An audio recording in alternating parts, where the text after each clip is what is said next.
Bismillahirrahmanirrahim. Assalamualaikum warahmatullahi wabarakatuh. Selamat siang, salam sejahtera untuk kita semua. Perkenalkan, nama saya Israfil, dosen di program studi kedokteran Fakultas Kedokteran Universitas Palangkaraya. Pada video ini saya akan menyampaikan terkait mata kuliah dalam lingkup Fakultas Kedokteran Universitas Palangkaraya, tepatnya pada modul fungsi normal reproduksi dan urinari pada subtopik dengan yang sesuai dengan bidang keahlian saya, yakni dasar farmakologi, kekhususan pada farmakokinetika dan juga farmakodinamika. Mata kuliah ini ditujukan pada mahasiswa program studi kedokteran pada semester 2 dengan kode mata kuliah 1FA P072062 dengan bobot 6 SKS dan diselenggarakan selama 6 minggu, 5 minggu proses aktif pembelajaran dan 1 minggu kegiatan ujian sumatif dan juga ujian praktikum. Mata kuliah ini membahas terkait dengan dasar ilmu pada sistem reproduksi laki-laki dan juga perempuan, maupun dasar-dasar dalam ilmu farmakologi, tepatnya pada dasar farmakokinetik dan juga farmakodinamik, termasuk pengetahuan dasar tentang dosis obat, interaksi obat, dosis efektif, dan juga indeks terapi obat. Adapun capaian pembelajaran lulusan pada modul ini yakni CPL S5, yang mana mahasiswa diharapkan mampu bekerja sama dalam tim dalam hal pelayanan kesehatan, memiliki kepekaan sosial terhadap kepedulian kepada masyarakat dan juga lingkungan.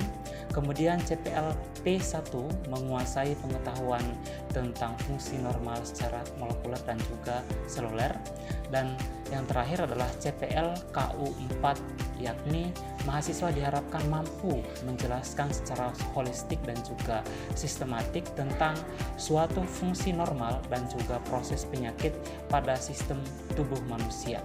Capaian pembelajaran yang diharapkan pada mata kuliah ini atau modul ini, yang pertama adalah CPMK 1, mahasiswa mampu menguasai konsep ilmu biomedik terkait dengan fungsi normal reproduksi dan urinarius. CPMK yang kedua yaitu mahasiswa diharapkan mampu menyelesaikan masalah terkait dengan fungsi normal reproduksi dan urinari. Kemudian yang ketiga, mahasiswa diharapkan mampu menerapkan prinsip dan pengetahuan terkait dengan fungsi normal reproduksi dan urinari secara molekuler dan juga seluler dalam pengelolaan masalah kesehatan. Mata kuliah ini mengusung metode pembelajaran delivery, interaction, and assessment. Asesmen yang dilakukan dalam modul ini berupa ujian sumatif 1, ujian sumatif 2, dan ujian praktikum serta penugasan yang diharapkan mampu mengukur kemampuan mahasiswa dalam memahami materi yang diberikan dan yang dipelajari secara mandiri. Referensi yang digunakan dalam modul ini berupa referensi buku cetak yang dari sumber terpercaya dan juga buku hasil karya saya sendiri. Baik, berikut adalah video proses pembelajaran pada modul fungsi normal reproduksi dan urinari pada materi dasar farmakologi, kekhususan pada farmakokinetik dan juga farmakodinamik.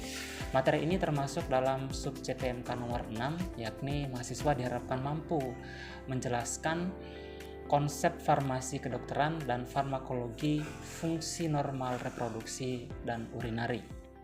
Selamat menyaksikan. Baik, Assalamualaikum warahmatullahi wabarakatuh.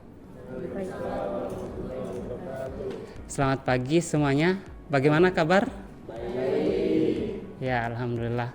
Ya, pada hari ini kita akan melanjutkan perkuliahan kita di modul fungsi normal urinari dan reproduksi, dan pokok bahasan kita hari ini itu adalah mengenai dasar farmakologi, khususnya terkait dengan materi farmakokinetik dan juga farmakodinamik. Ya. Nah, sebelum memasuki penjelasan di slide-slide berikutnya, saya ingin bertanya terlebih dahulu, ada nggak sih dari kalian yang mungkin pernah dengar istilah ini, mulai dari istilah farmakologi itu apa, farmakodinamik atau farmakokinetik sebelum perkuliahan hari ini? Ada? Ya, silakan Konita. Baik, terima kasih atas kesempatannya Bapak. Mungkin sepengetahuan saya sendiri untuk farmakologi itu sendiri adalah ilmu yang membahas tentang obat-obatan Bapak. Oke, baik. Ya, tepat sekali ya. Ilmu yang mempelajari tentang obat-obatan. Oke, selanjutnya farmakokinetik. Ada yang ingin membahas? Oke, silakan. Baik, terima kasih Bapak atas kesempatannya. Di sini saya ingin menjawab apa itu farmakokinetik. Itu adalah ilmu yang mempelajari tentang perjalanan obat di dalam tubuh yang meliputi 4 fase, yakni absorpsi, distribusi, metabolisme, dan eliminasi. Mungkin itu sekian dari saya. Terima kasih Bapak. Baik, sangat tepat ya. Jadi farmakokinetik itu adalah ilmu yang mempelajari tentang perjalanan obat ya, mulai dari dia diabsorpsi sampai dieliminasi. Yang terakhir, farmakodinamik. Ada nggak sih yang pernah membaca tentang ini? Oke, silakan Sultan. Baik Bapak, terima kasih atas kesempatannya. Mungkin saya izin untuk menjawab terkait farmakodinamik atau farmakodinamika.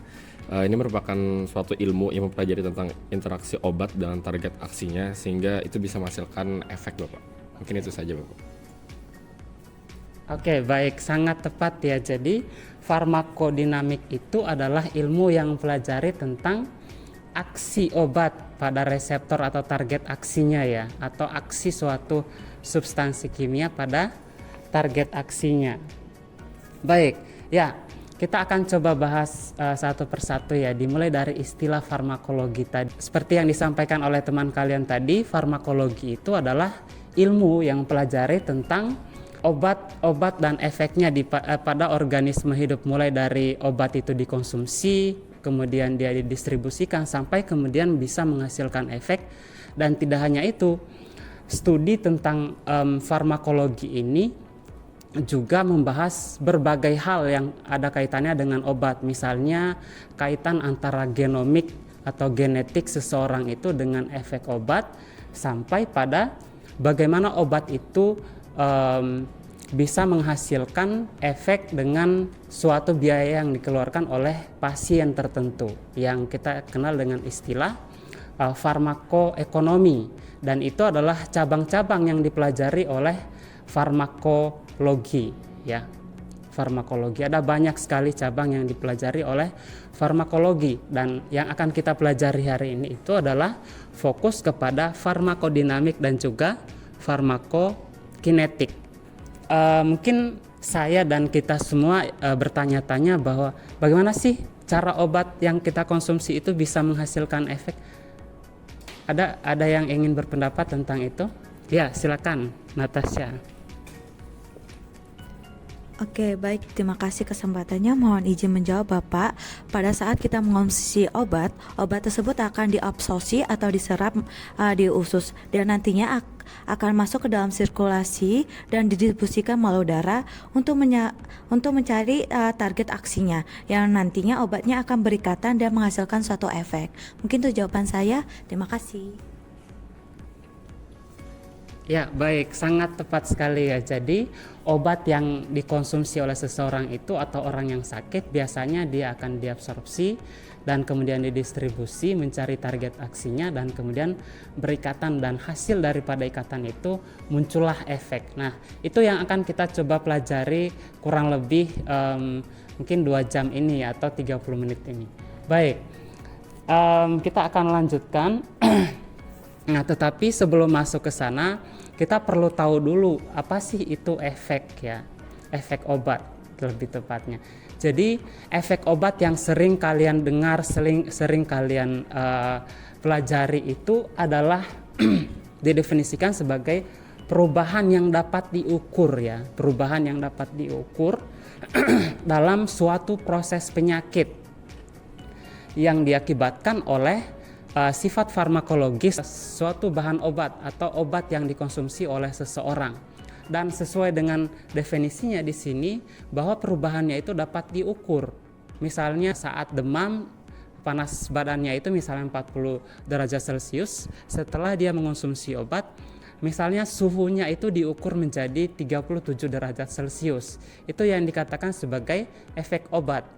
Atau misalnya seseorang yang mengalami hipertensi, misalnya tekanan darah awal sebelum mengonsumsi obat, itu misalnya 180, kemudian dia mengonsumsi obat, tekanan darahnya menurun menjadi misalnya 140 atau 130. Dan itu yang dikatakan sebagai perubahan yang dapat diukur, yang didefinisikan sebagai efek obat. Nah, efek obat ini bisa muncul pada seseorang itu dengan berbagai macam cara. Mulai dari si obatnya itu bisa menstimulasi proses biologis, misalnya obat-obat seperti insulin ya, yang bisa menstimulasi proses masuknya glukosa ke dalam darah. Atau yang kedua itu kemungkinannya adalah menghambat proses tertentu. Misalnya adalah obat valsartan yang termasuk dalam kelompok obat antihipertensi, yang dia itu bisa menghambat proses pengikatan angiotensin pada reseptornya. Kemudian yang ketiga adalah menghambat proses dalam suatu mikroorganisme, misalnya siklus sel, menghambat sintesis dinding sel dan lain sebagainya, sehingga si penyakitnya itu atau si bakterinya itu bisa mati. Jadi itu bagaimana cara obat itu bisa menghasilkan, atau kemungkinan obat itu menghasilkan efek. Maka pertanyaan ini kemudian bisa terjawab ya, pertanyaan yang tadi dijawab oleh Natasha. Dan lebih kompleksnya itu sebenarnya bagaimana cara obat itu bisa menghasilkan efek, itu kurang lebih seperti ilustrasi yang ada di gambar ini. Mulai dari misalnya seseorang yang sakit itu mengonsumsi obat secara oral, kemudian obatnya itu akan masuk ke saluran GI kita. Nah, kemudian setelah masuk ke GI, dia akan menuju small intestine atau usus halus, dan di usus halus dia akan diserap masuk ke sirkulasi. Ketika dia berada di sirkulasi, dia tidak langsung didistribusikan, tetapi dia akan masuk dulu ke hepar melalui saluran enterohepatik ya, masuk ke hepar, dan setelah itu dia didistribusikan ke seluruh tubuh mencari target aksinya. Kira-kira di mana nih target aksinya? Ambil contoh misalnya yang dikonsumsi itu adalah obat golongan penghambat reseptor dopamin ya. Maka dia akan mencari reseptor dopamin itu di mana letaknya, kemudian dia akan berikatan seperti ini obat, kemudian ini misalnya reseptor dopamin, dia akan berikatan seperti halnya kunci dan anak kunci, dan kemudian membentuk kompleks. Dan hasil daripada pengikatan kompleks ini kemudian muncullah efek obat ya. Berikutnya kita akan coba bahas satu persatu istilah yang tadi kita sebut di awal ya, yaitu farmakokinetik dan juga farmakodinamik. Oke. Nah, seperti yang disampaikan oleh teman kalian tadi, bahwa farmakokinetik itu cakupan pembelajarannya itu mulai dari absorpsi hingga ekskresi atau eliminasi daripada obat yang dikonsumsi. Ya. Absorpsi itu tentunya adalah proses penyerapan ya, proses penyerapan obat yang kita konsumsi.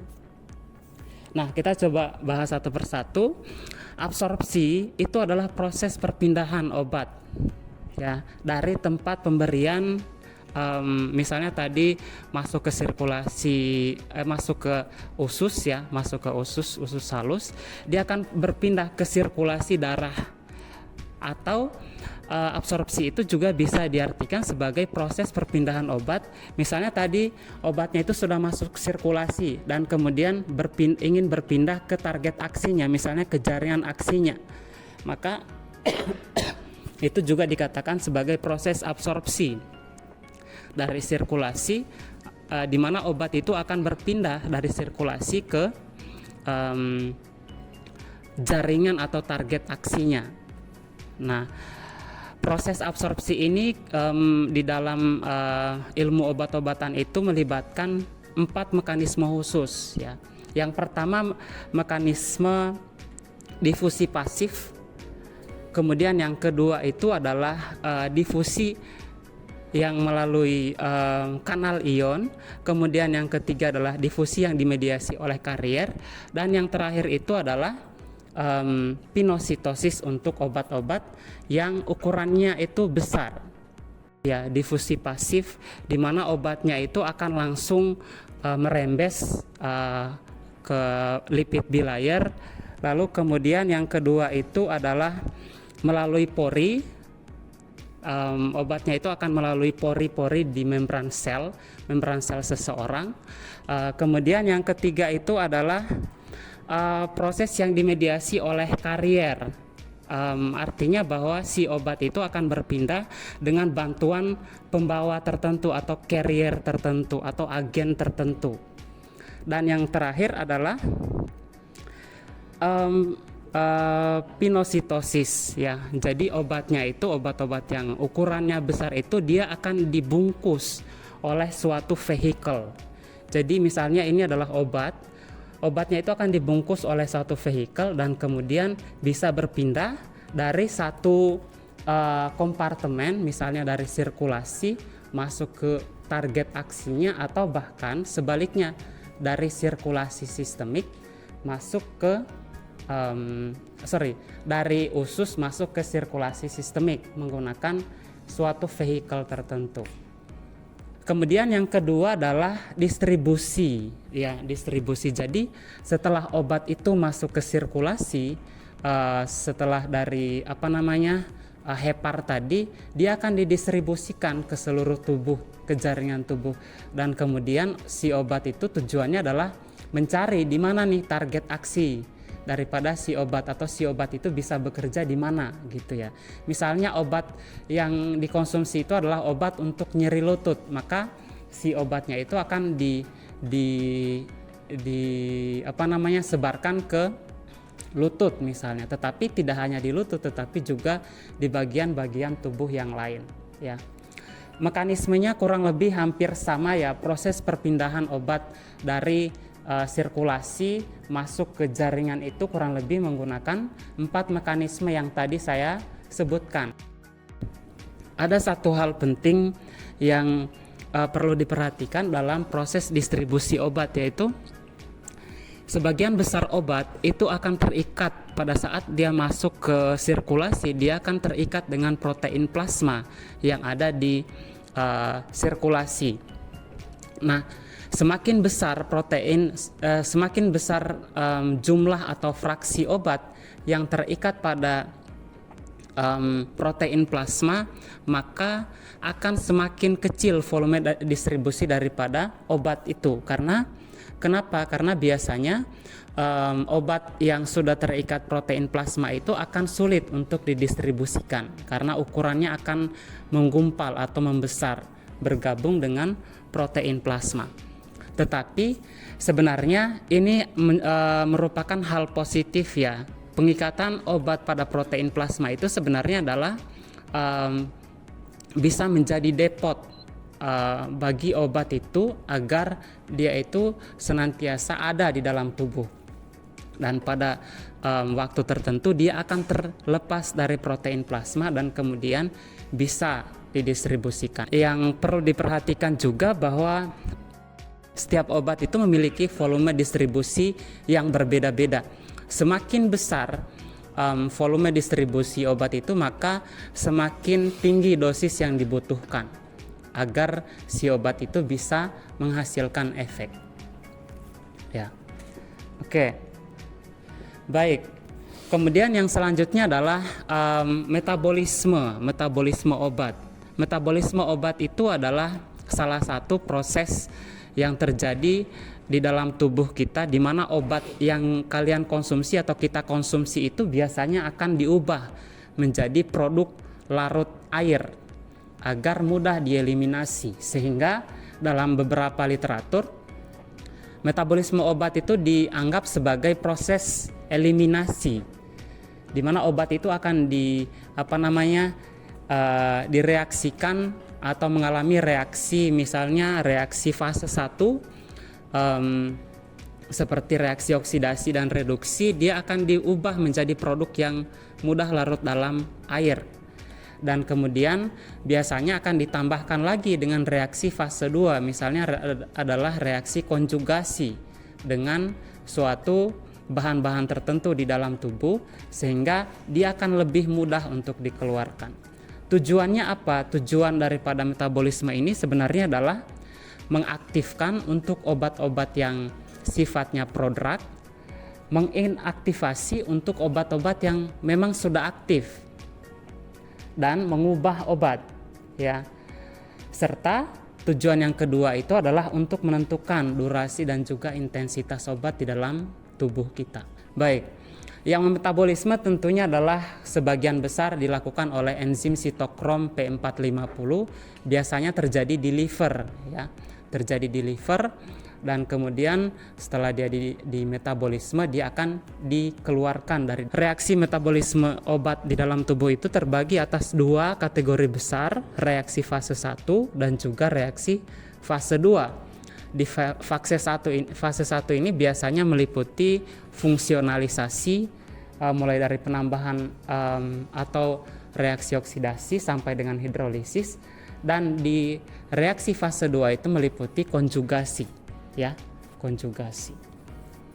Tahap berikutnya, obat yang sudah di metabolisme itu akan bergerak jalan ke sirkulasi umum dan masuk ke renal, ya, untuk dieliminasi.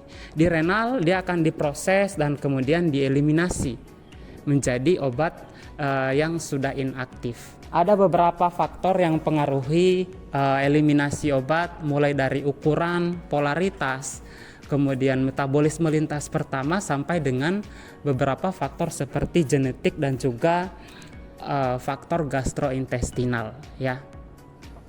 Nah, dan bahasan mengenai di mana, kapan, dan siapa target daripada obat itu adalah fokus bahasan pada farmakodinamik. Ya, farmakodinamik itu seperti yang disampaikan oleh teman kalian tadi, bahwa farmakodinamik itu adalah ilmu yang mempelajari tentang interaksi antara obat dengan reseptornya atau target aksinya, ya. Atau dengan bahasa lain bahwa farmakodinamik itu adalah ilmu yang mempelajari tentang apa yang obat lakukan terhadap tubuh kita. Ngapain aja si obat itu ke tubuh kita. Ternyata si obat itu akan mengikat ke reseptor, kemudian menghambat reseptor itu, lalu kemudian memunculkan efek. Ya, jadi kurang lebih seperti itu bahasan daripada farmakodinamik.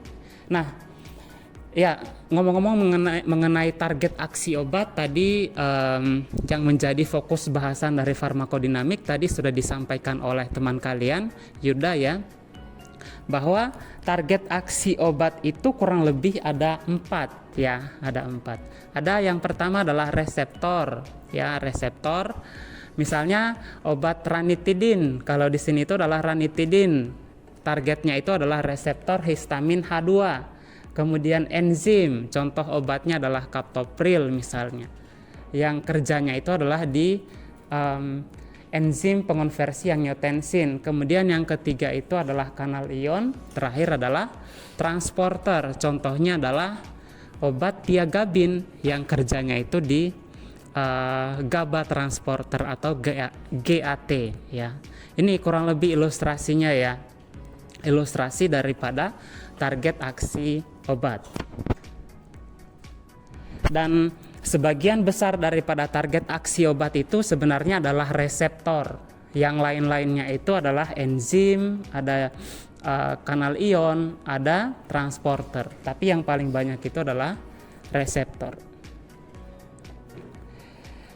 Ini mungkin tadi sudah saya sampaikan bahwa bagaimana cara obat itu bisa menghasilkan efek, maka dia akan berikatan dengan target aksinya seperti halnya kunci dan anak kunci. Apa yang terjadi setelah si obat itu berikatan dengan reseptornya? Maka ada 3 kemungkinan tadi, ya. Yang pertama adalah stimulasi atau meniru atau mimicking, atau yang kedua adalah memodifikasi, dan yang ketiga itu adalah blokir atau blokade, atau penghambatan, ya penghambatan. Sementara itu untuk obat-obat yang sifatnya reseptor ya. Target aksinya itu adalah reseptor. Untuk obat-obat yang target aksinya adalah reseptor. Bagaimana kalau misalnya target aksinya adalah kanal ion? Maka ketika obat itu berikatan dengan kanal ionnya itu akan ada dua kemungkinan. Dia membuka atau menutup. Misalnya adalah kanal ion kalsium tadi, misalnya untuk obat amlodipin seperti yang tadi disampaikan oleh teman kalian. Ketika si amlodipin itu berikatan dengan kanal ionnya, maka si kanal ion kalsium itu akan menutup, ya, terblokade, ya, terblokade. Dan yang untuk enzim juga hampir sama, stimulasi atau penghambatan, ya. Dan ini tadi mungkin saya sampaikan di awal bahwa bagaimana cara obat itu bekerja, maka si obat itu akan berinteraksi dengan target aksinya dan kemudian memunculkan efek obat. Oke, itu yang ingin saya sampaikan. Kesimpulannya adalah kesimpulan daripada slide saya. Farmakologi itu sebenarnya adalah ilmu yang mempelajari tentang obat, tadi sudah disampaikan, dan kemudian bagaimana proses obat itu hingga dia bisa menghasilkan efek itu ternyata melalui serangkaian perjalanan ya, mulai dia dikonsumsi, kemudian diserap, lalu kemudian berikatan dengan reseptor yang menghasilkan efek, kembali ke sirkulasi, lalu di metabolisme dan dikeluarkan. Setelah itu kinetika obat di dalam tubuh itu kurang lebih ada 4 tadi ya, seperti yang saya sampaikan, mulai dari absorpsi, distribusi, metabolisme, dan eliminasi. Dan selanjutnya itu di dalam tubuh kita ini ternyata ada 4 target aksi obat, mulai dari reseptor, enzim, kanal ion, dan juga transporter. Baik, itu yang ingin saya sampaikan. Slide saya sudah habis.